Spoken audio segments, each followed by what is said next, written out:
Okay. Two things before we have our quiet time. The first thing is, and I'll try to get it out quickly, if for any reason we lose the broadcast during the study group, we won't stop. We will continue and have an audio recording which, when the meeting is over, we will get uploaded as quickly as possible so everyone can have the audio to listen to. Now, the second thing is, before we have our quiet time, let's all get on the same page. If you're in the Sparkly book, it's page 355, the second full paragraph.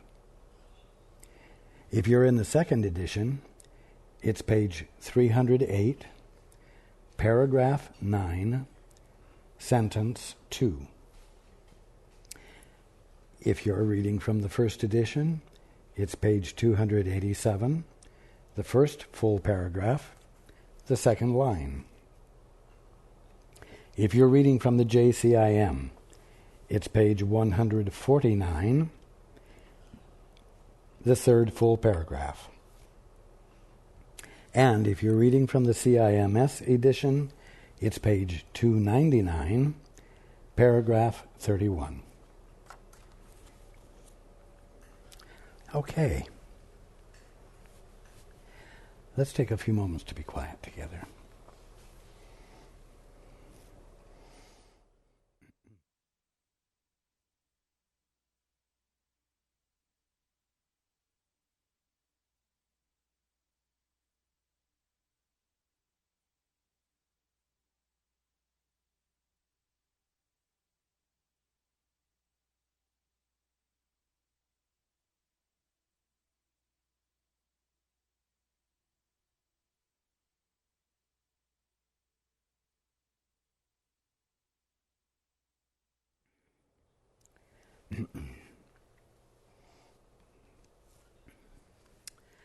Okay.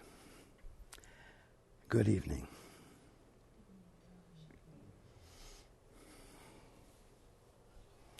And welcome to everyone who's joining us on the internet.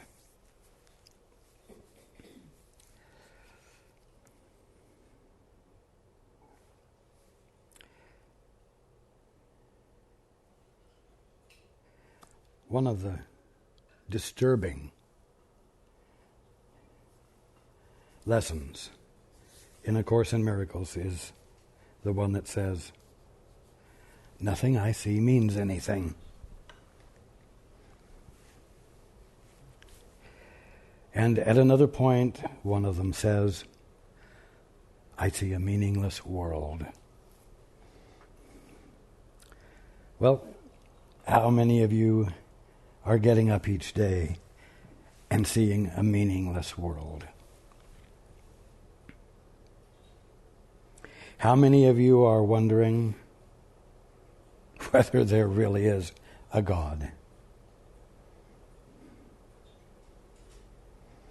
How many of you are having trouble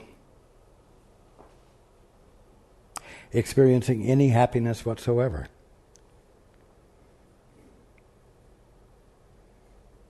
Because you're seeing a meaningless world. Well, when the Course says, nothing I see means anything, it means nothing I see when I'm looking all by myself means anything. Nothing I see when I'm giving everything the definitions of what it is means anything. But the fact is that you could say, nothing I see means anything, but everything I'm looking at means something. This is very important. Nothing I am seeing, all by myself with my private vision, means anything, but everything I'm looking at means something with a capital S, meaning It's the evidence of God.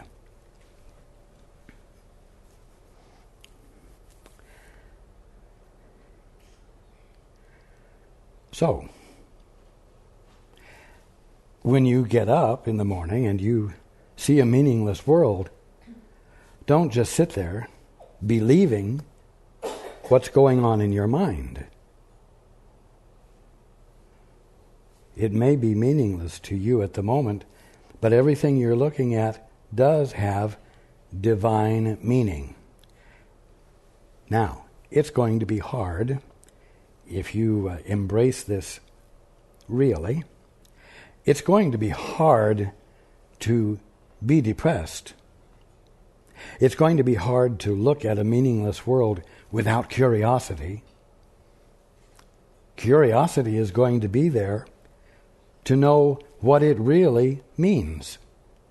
What is the divine meaning? And when curiosity presents itself, becomes active in your awareness, you're reaching outside of your present definitions. In effect, when you say to yourself, I wonder what this really means, and you're not going to rely on your own best thinking for the answer, you are asking the powers that be, or God, if you will. You're breaking your isolation.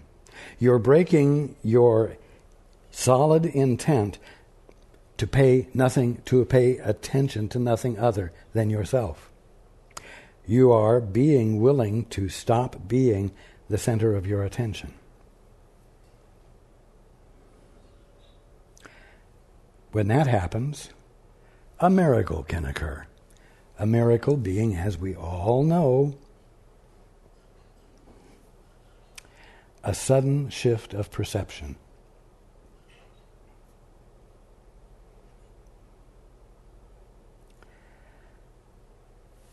Again, when you are willing to abandon the position of, quote, the center of your attention, unquote,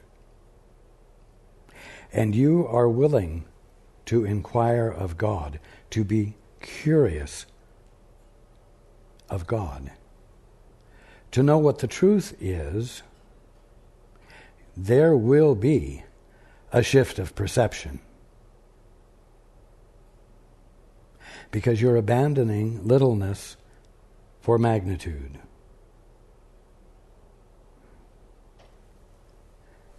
Now, there's a story, whether it's true or not,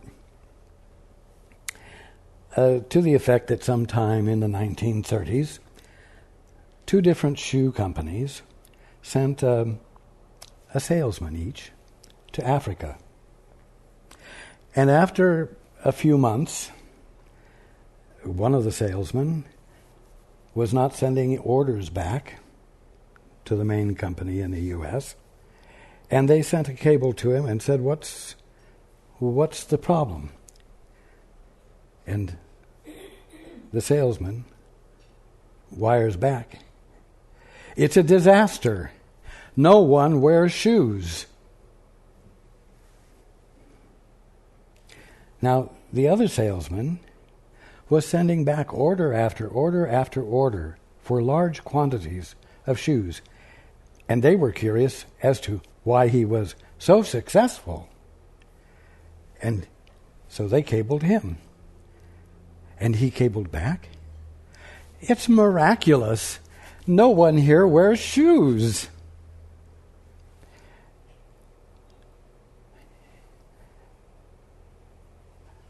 One salesman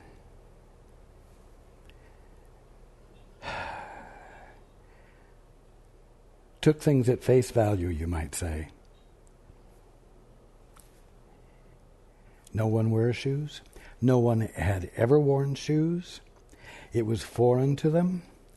And there would be no way to get them to change their ways. And so he had no success. But he could have had a sudden shift of perception so that the very thing that he saw as a problem, that being that no one wore shoes, would become the focus of great success. Because no one wore shoes, everyone needed shoes. Now, when you get up in the morning, how are you going to look at your world?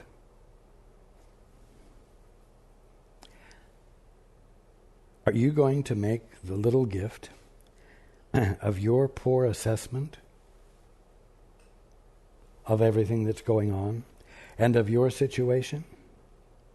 Are you going to adopt the poor assessment that your news broadcasters are presenting? Or are you going to say, nothing I see means anything, but everything I'm looking at does mean something. And I want to know what the something is that it means.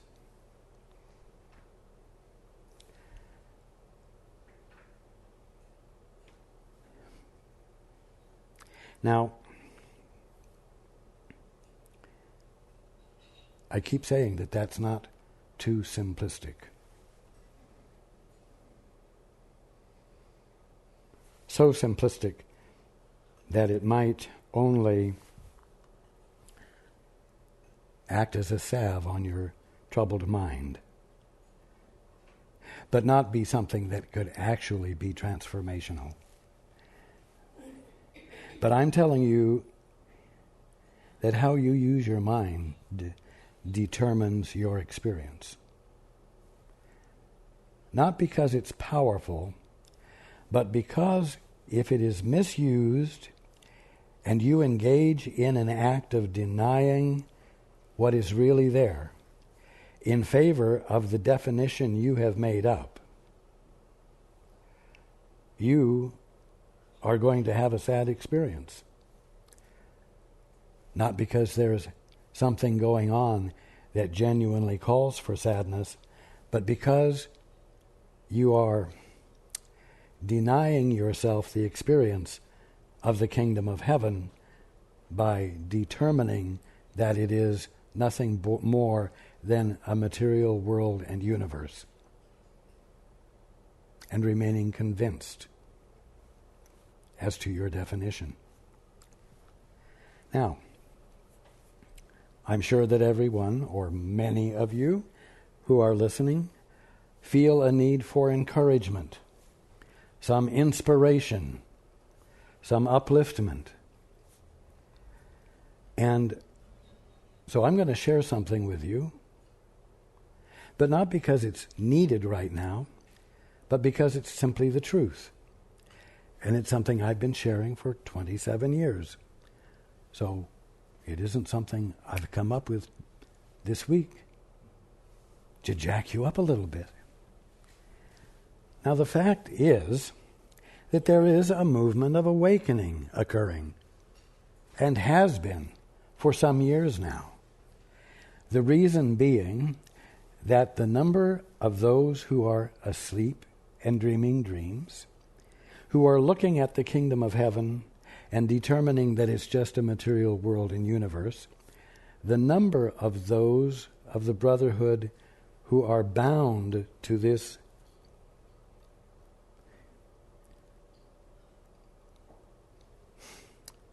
small gift of their personal thinking is dwindling because they are awakening. And as a result, the bond, you might say, between those who are still sleeping, the bond of their mutual agreements as to what the meaning of everything is weakening. There are beginning to be too few, and there have been beginning to be too few of the brotherhood convinced of their ignorance. And as that bond weakens, there is more and more spontaneous awakening. It is inevitable. And every single one of you today is in a better position than you were 20 years ago, because the density of the dream is actually less than it was. Therefore, the bonds that seem to hold you do not have the apparent structural integrity to hold you tightly any longer. Now, we've been going through the course, and we've come to this section called littleness versus magnitude. And it has become clearer than ever before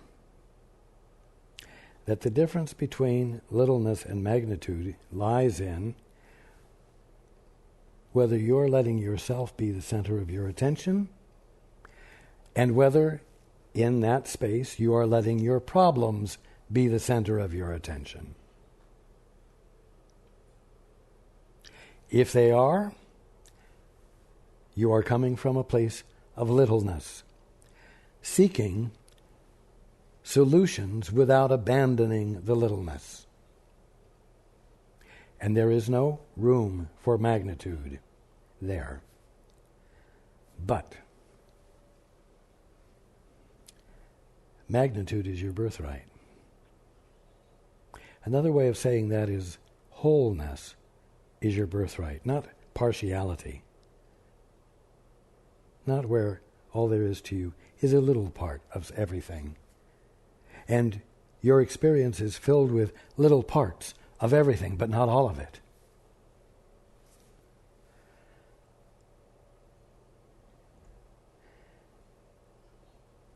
Now, when you are willing to abandon being the center of attention, and you're willing to let God be the center of attention, by always asking God, what does this mean? What does that mean? What is really going on here? What's the divine fact that has to be going on in order for me to be having a misperception of it?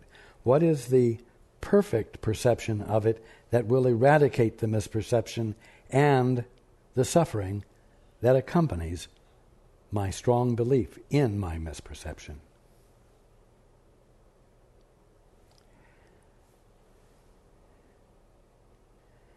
Magnitude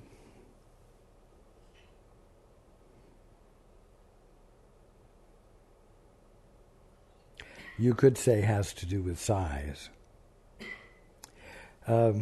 It's more like volume. If you have a humongous ball and you fill the center of the ball up with air or water, there is a certain volume inside the ball. Now, when we speak about littleness versus magnitude, when we talk about the difference between privacy and opening up to God, we're talking about leaving an enclosure for infinity.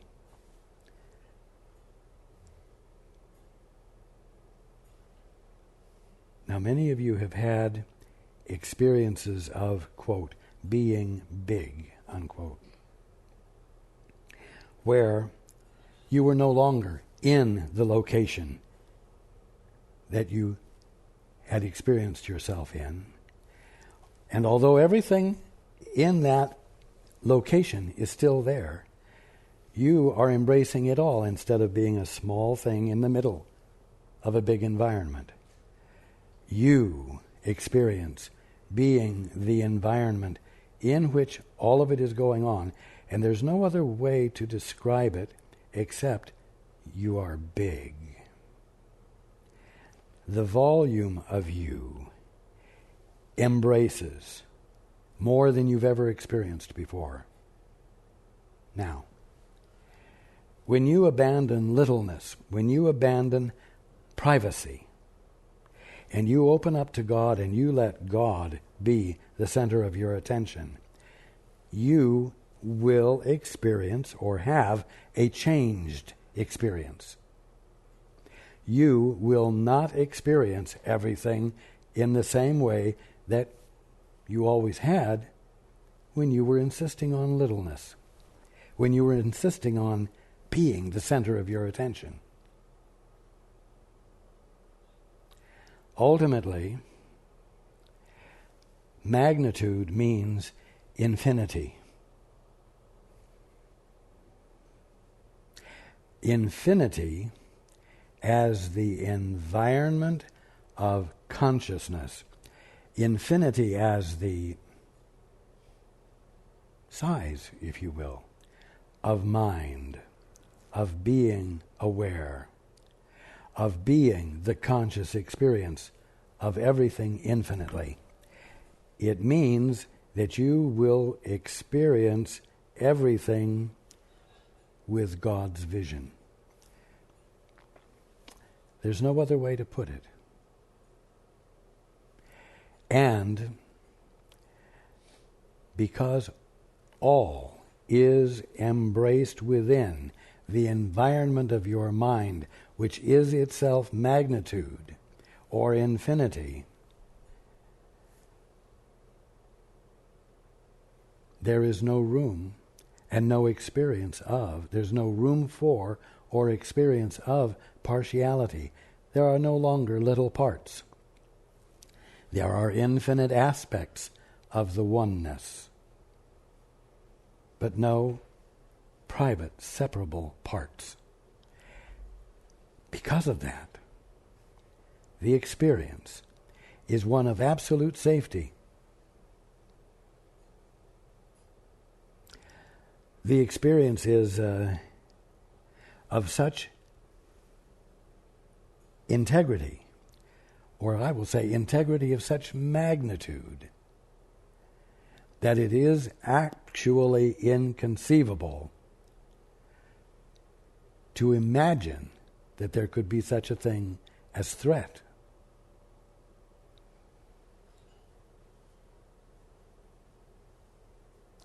Again, if you see something on the news, a news flash occurs, and they say something that is supposed to be alarming, and you say, "Oh, shit." You've made a little gift. You've made a gift of littleness. You've made a gift of thinking all by yourself.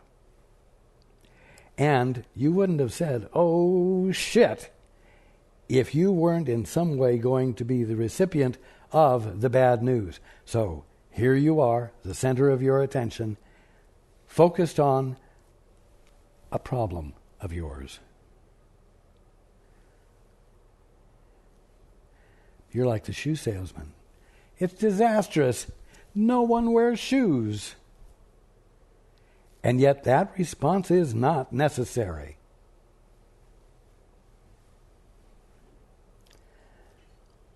Another phrase in the Course community is, that everyone knows, is, "There is another way to look at this." Oh, it rolls off people's lips with such ease. Well, listen, tomorrow morning when you get up, or tonight on the 11 o'clock news, when something comes up, say, "There is another way to look at this," and then give your attention to God to ask, what is the way to look at this, and what is the truth that has to be going on in order for such a misperception to be occurring? Because I want to know the truth. Why? Because the truth about it will negate the misperception and allow for an answer that blesses everyone.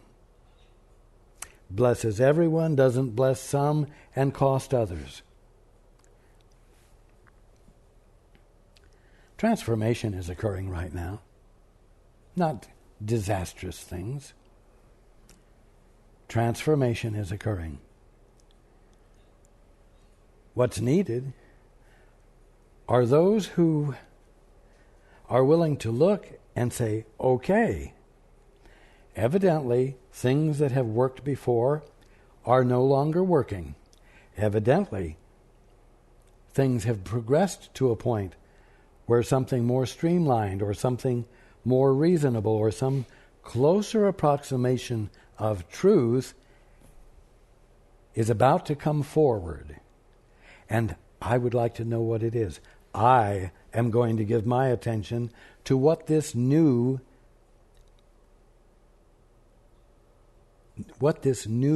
is. What this transfiguration is.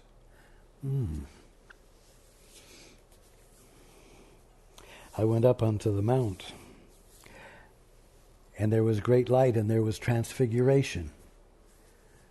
You think transfiguration doesn't feel like something to the one who's being transfigured?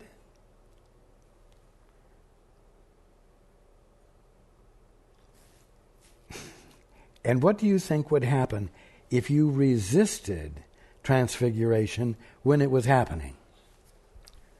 Because, of course, transfiguration isn't something that happens at your hand, at your will. And so if you're going to try to resist what comes from, for lack of better words, a greater power, an act of divine intervention,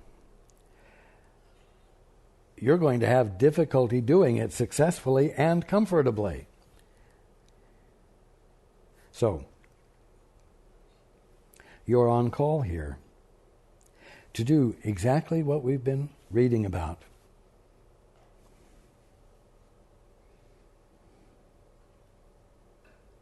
You're on call to do the two-step.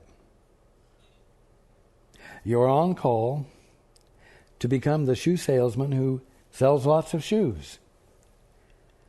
You're on call to experience a sudden shift of perception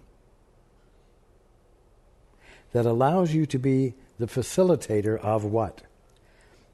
Your brother being able to have a sudden shift of perception. Why?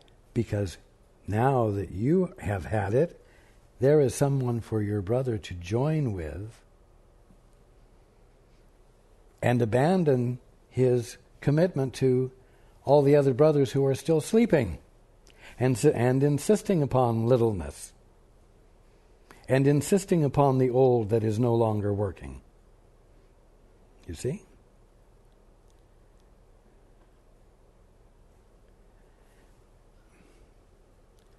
Oh, what can you do? You know, this has to do with banks, and this has to do with the economy, and I don't have a pot to pee in. I have no means. Well, that's your gift of littleness. Stop making little gifts. Stop it. It's time to have the joy of being in your world that you have thought was a material world and universe. It's time for you to be in the world and have a new vision. It's time for you to have the curiosity to see the kingdom of heaven that it is. And it's time for you to turn to God for a visual aid, if you will. Ask Him to show you. Ask the Holy Spirit to show you. Ask those who are awake to show you the new vision. And suspend your practice of doubt and fear and depression. Just suspend it. You can do it.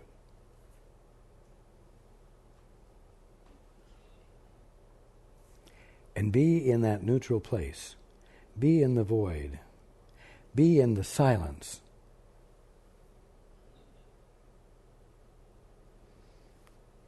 where you're not thinking for yourself and you're not thinking about yourself. And you're practicing curiosity.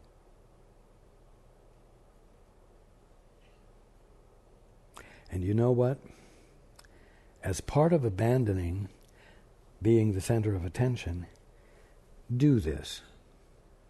Do what I'm talking about for your brother and your sister, your neighbor, your acquaintances. It's the only way it works. You have to abandon selfishness and self-centeredness.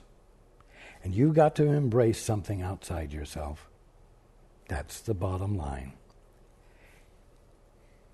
You must look into your brother's eyes and remember God. There is no other way to do it.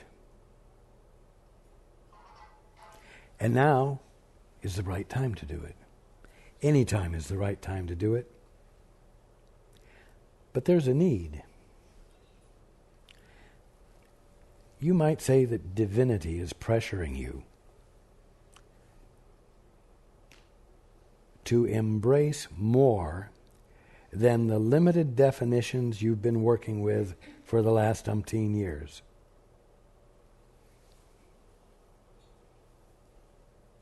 That's a wake-up call. That's a wonderful invitation. That's an invitation to no longer be stuck. And the invitation is coming from one who knows that it's not your birthright for you to be stuck and is therefore able to relate to you in a way that is supportive and inspirational to you. Because the very fact that you're being asked to do it is a statement that you are capable of doing it. That you are able to be in a new way. Right here, right now. Of course, it's going to change the way you relate to your neighbors and friends and family. Because you're not going to commiserate about, all the horrible stuff that's going on in the world and the duplicity and the dishonesty and the on and on and on and on. Because, of course, every bit of that is you thinking and sharing your thoughts. You thinking all by yourself and sharing your thoughts. And, of course, if there's negativity attached to what you're saying, it's because at the bottom line, in some way, you are feeling vulnerable because of what's going on. So there you are, the center of your attention, and there your problems are, the center of your attention.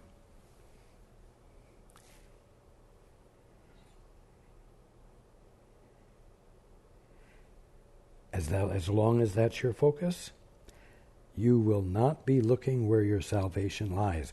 You won't be looking in your brother's eyes, except to see how to be best defended against whatever he's going to do next.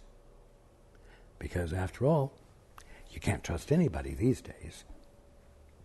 You see? So you dig yourself into a very, very private hole. And a very tiny hole.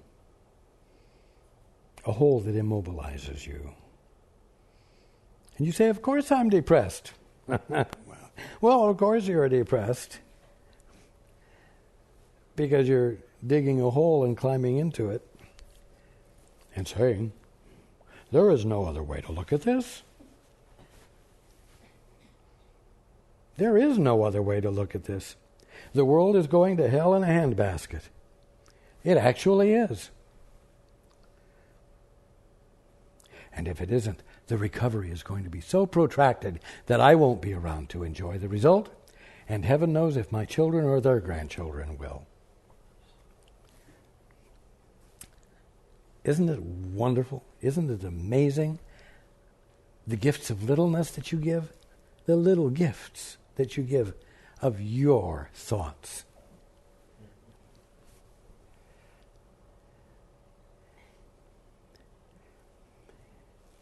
The only thing is that it's like you have a paintbrush and you dip the paintbrush into your thoughts And you paint your face, and you paint your head, you dip it in, you paint your arms, and you paint your body, and you become the image of your little gifts. Wow. When the fact is that you are the Holy Son of God Himself. And the Holy Son of God Himself is painting Himself with littleness and believing the definition He has covered Himself up with. I am not the Holy Son of God Himself. There is no God. If there was a God, these things wouldn't be happening in the world. And if we were the sons of God, we wouldn't be doing these things in the world.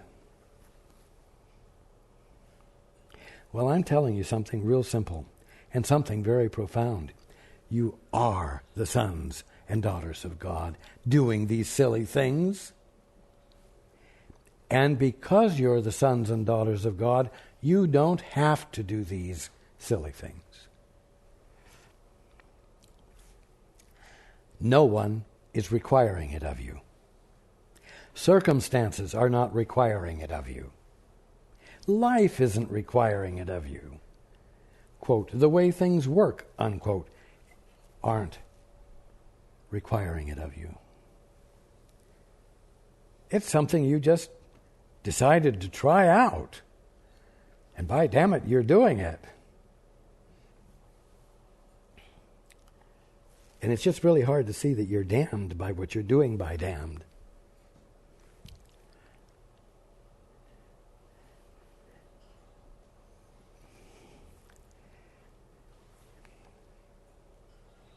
Let's go into the book.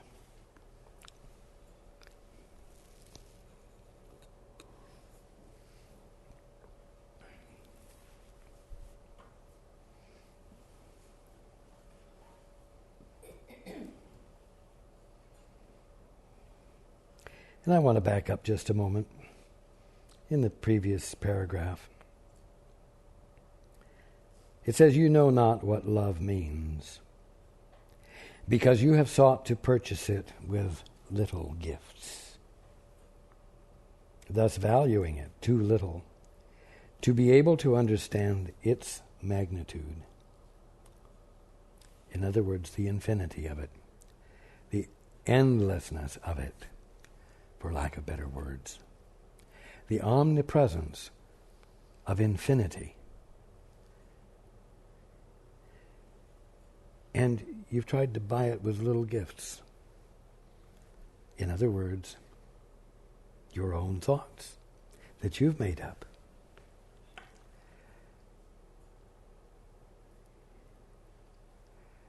So, continuing on, remember that you learn not for yourself alone, no more than I did. You see? It's just not about you. It's not all about you. You're not the center of attention. You're not the focus of attention. Remember that you learn not for yourself alone, no more than I did. It is because I learned for you that you can learn of me. I learned for you, and because of that, you can learn of me. Now, that needs to be translated into something practical for you. When you learn not for yourself alone, but for your brother, then your brother can learn of you. That's the way it works. It is because I learned for you that you can learn of me. And when you have learned for your brother can learn of you.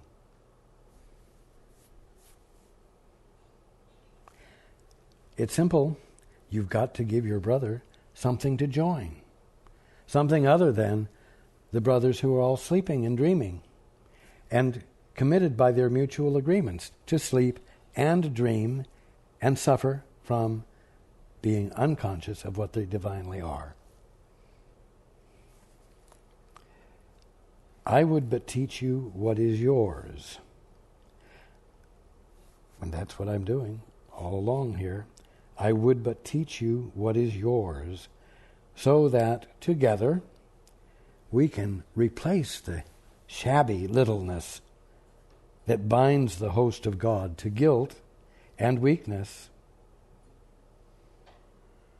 What's the shabby littleness that binds the host of God? And who's the host of God?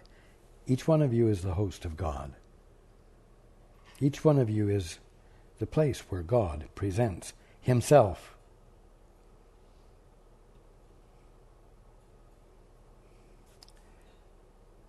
The shabby littleness that binds you, the host of God,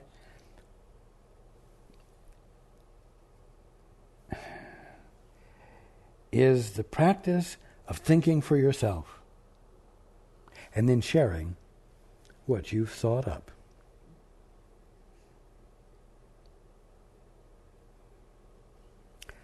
A gift from privacy. A gift from isolation.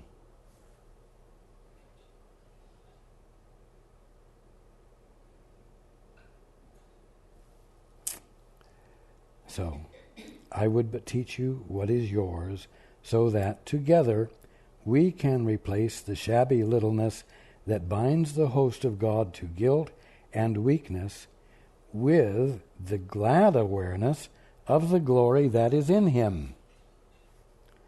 Now I'm sharing with you the glad awareness of the glory that is in you by pointing out to you that no matter who you thought your parents were, and what sperm and what egg created the organism that you are, your mother, father, is God.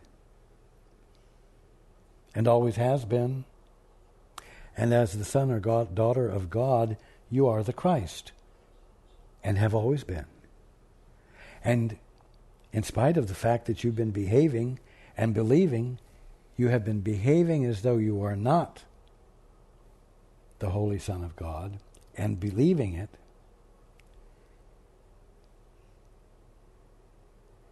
you have an alternative. There's another way to look at it. There's another way to be. Because there's a glory in you.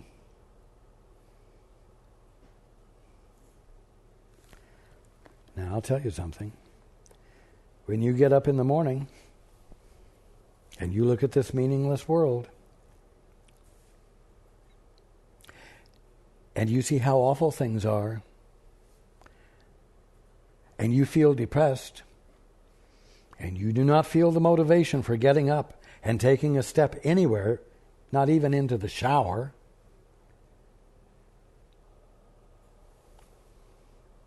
you are not conceiving of glory of any sort being in you. Now what that means is that you have abandoned the awareness of the glory in you. It doesn't mean it's not there. It can't go anywhere because you can't stop being what God is expressing of himself right there where you are. Infinitely. In other words, with magnitude. So, you don't have to be stuck in that depression. You don't have to be stuck in that immobilization. You must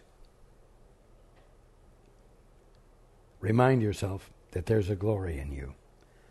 You must remind yourself, I am the Holy Son of God himself. When you say that, what are you doing? You're abandoning being the center of attention. You're deferring to God as the presence that is right where you are, being what is right there where you are. I am not my own self-creation.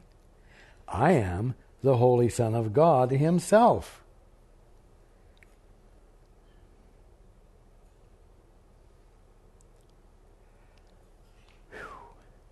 that means there's a glory in you. That means there's a magnitude, a wholeness, an infinite wholeness to you, in which your absolute security lies, in which your invulnerability is an undisturbable fact. And even though you say, yeah, right, then how come I'm experiencing it now? If I were really the Son of God, I wouldn't be experiencing it if all of this was true. Wrong. You will experience it as long as you choose to be the center of attention. As long as you are denying what you are, you will not be comfortable. You cannot be in a state of self-denial and be sane or comfortable. You cannot do it without experiencing the two brothers, guilt and fear. You just can't. But you can stop having the experience if you'll stop holding center position. So, my birth in you is your awakening to grandeur. My birth in you. That simply means when you let me in. When you're willing to make room for someone other than yourself. My birth in you is your awakening to grandeur. Welcome me, not into a manger, but into the altar to holiness, where holiness abides in perfect peace. And where is the altar to holiness? Right in the center of you. Now, that means welcome me not into a small, tiny, limited, negative assessment of you.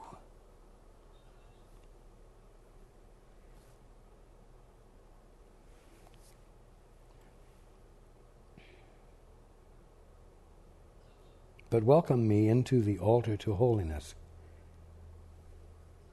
into the middle of the Holy Son of God himself, where there is grandeur, where there is glory. Invite me in there. Invite me into the beautiful environment of your being, the one that nothing and no one can take away from you, which means it is always there in its pristine beauty and orderliness and glory. Welcome me not into a manger, but into the altar to holiness, where holiness abides in perfect peace. What holiness? Your holiness. My kingdom is not of this world, because it is in you.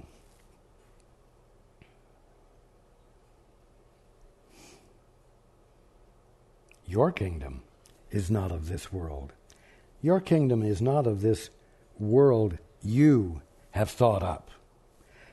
It is not of this world that is made up of definitions that you have superimposed over the kingdom of heaven. Your world is the kingdom of heaven that has been painted over by your definitions, and which is still there, exactly as God is being it, exactly as creation is, in spite of the fact that you've attempted to cover it up with very creative and original definitions of your own. My kingdom is not of this world, because it is in you, and you are of your Father. let us join in honoring you, who must remain forever beyond littleness. Oh, let us join in honoring you.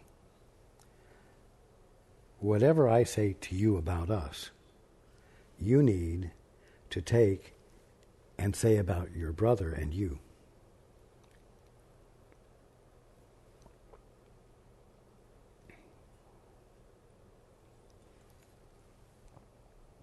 If I'm the way shower, you're the way shower. Whatever I do, because it reflects the Father's will, you will do because it reflects the Father's will.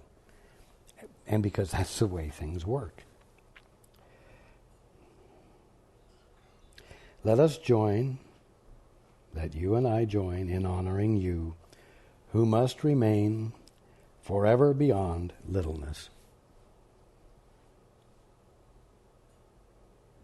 And then you turn to your brother, and in behavior, in actions, in ideal, in intent, join in honoring him who must remain forever beyond littleness.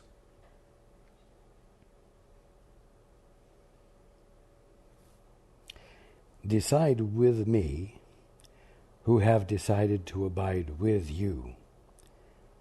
I will as my Father wills, knowing his will is constant and at peace forever with itself. You will be content with nothing but his will, you see. That means you will have contentment only with his will. You will be content with nothing but his will. Accept no less, remembering that everything I learned is yours. What my Father loves, I love as he does. Why? Because I'm letting God be first. I'm not the center of my attention. What my Father loves, I love as he does, and I can no more accept it as what it is not than he can, and no more can you. When you have learned to accept what you are, you will make no more gifts to offer to yourselves. For you will know you are complete, in need of nothing, and unable to accept anything for yourself. Sounds strange? You will know you are complete, in need of nothing, and unable to accept anything for yourself. Why? Because in order for you to have the experience of awakening, in order for you to have the experience of the return of your sanity, you've got to stop doing anything by yourself. You've got to stop thinking for yourself. Which means you'll find yourself unable to accept anything for yourself. You see? You simply can't help yourself.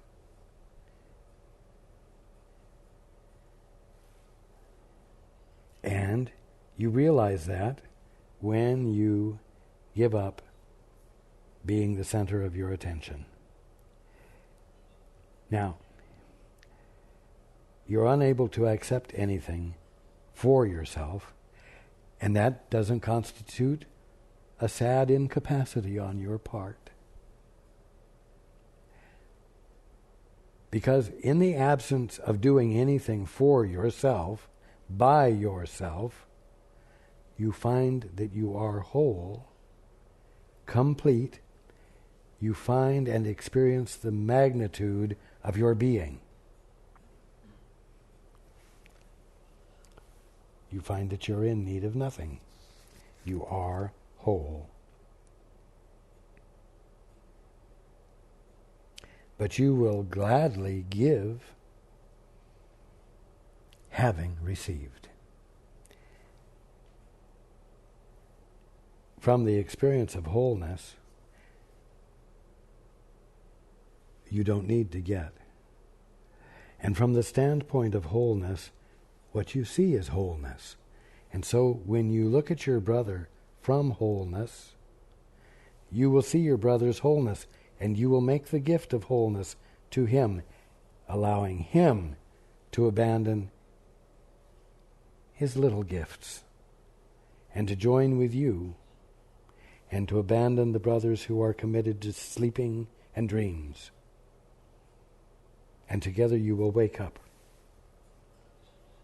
You will gladly give, having received. The host of God, you needs not seek to find anything.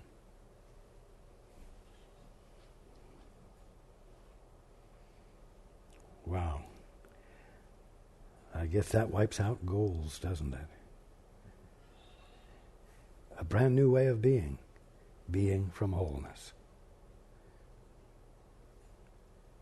Remember, this is a point where you can very easily slip into letting God be first. Letting God be the center of attention and waking up. Let your brother this week be the stimulus for that. I love you.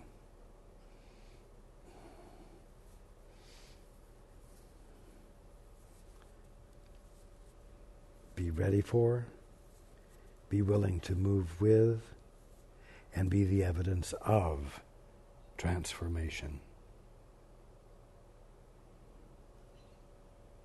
Okay.